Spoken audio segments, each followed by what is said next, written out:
Today we have a GE profile refrigerator with the French doors that's leaking water on the floor, and it's kind of damaging the floor. You can see it's kind of bubbling up right here. So we don't want this to happen. This is due to water leaking out the front over by the bottom of the freezer, and this is something you can easily fix. So first thing I'm doing is taking out these racks here. This is the top rack. Just give myself a little bit more room to work because I want to get rid of some of the ice that's formed on the bottom of the freezer. The ice forming is a result of the defrost heating system drain being plugged either with some ice or with some debris, and the water can't flow down a little tube into the drain pan, so it flows out to the bottom of the freezer and then it can melt. What I'm doing now is I'm pulling the fridge out away from the wall by grabbing the two outside parts of the door.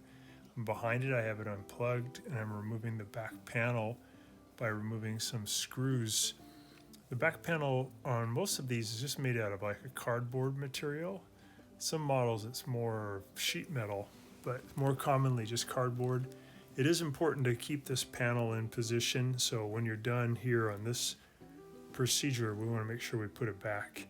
So I'm going to lift the panel up out of the way, and I'm going to try to get to the drain pan and the drain tube that's coming from inside the fridge where the ice has been melted by the defrost heater. There's the tube reaching back to it, and now I'm going to pull that tube down and toward me a little bit to get it out so I can clean it.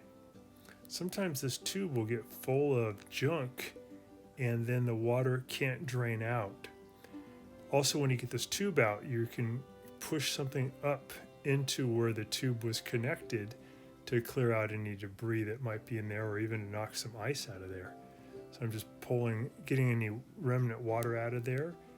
And then I'm just going to use maybe an old coat hanger or any kind of a thick wire to push through so it can make this nice turn and push out any junk that might be caught in there.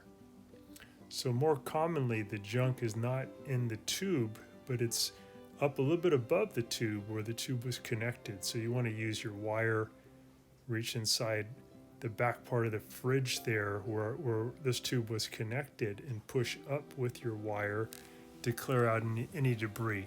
There may be so much ice there that you can't clear it out though, and then you have to do a defrost technique to let the ice all melt.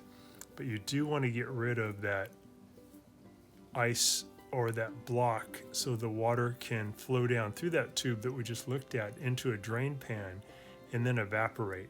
And that way you don't get it all over your wood floors. So we got that tube put back into position. We got the clog knocked out of the way. We're putting the screws back in. To do the defrost technique, all you need to do is unplug your fridge for about 8 hours and take all the stuff that was in your freezer and put it into the fresh food section. You want to keep your freezer door open for the 8 hours, but you want to keep your fridge door closed, and your food will actually stay nice and cold inside the fresh food section with all the ice and cold items that you had in the freezer. But down at the bottom, all that ice will melt, and then the ice that was in the way of the defrost water going down through the tube will be able to flow again. So it's a pretty common problem. You may also want to check that your freezer settings is just set at 0 and not like -5 or something. So 0 would be perfect. I'm just putting the fridge back in, and it's pretty cool though. You can just move the items that were in the freezer like I'm doing here and put them into the fresh food section, and then close the doors, open up the freezer door, and just leave it open. Hey YouTubers, I'd like to announce our new channel membership, the #1 Fix-It fan. Hopefully that'll be you. By joining, you're going to get some really good perks. #1, you're going to get live help whenever you need it on your appliance problems, either by text, email, FaceTime, Zoom, whatever you want to get your appliance problem resolved. I'll be here for you. I'm now retired after 35 years of service as an appliance tech, and I have a lot of time where I like to help people. So I want to dedicate that time to my awesome channel members and subscribers. So by signing up, you'll get that live help. A lot of us have around 5 different appliances in our home, and they break down now and then. My goal is to save you money by getting some live help from me. Also, I'll be able to get you any kind of parts diagrams that you need.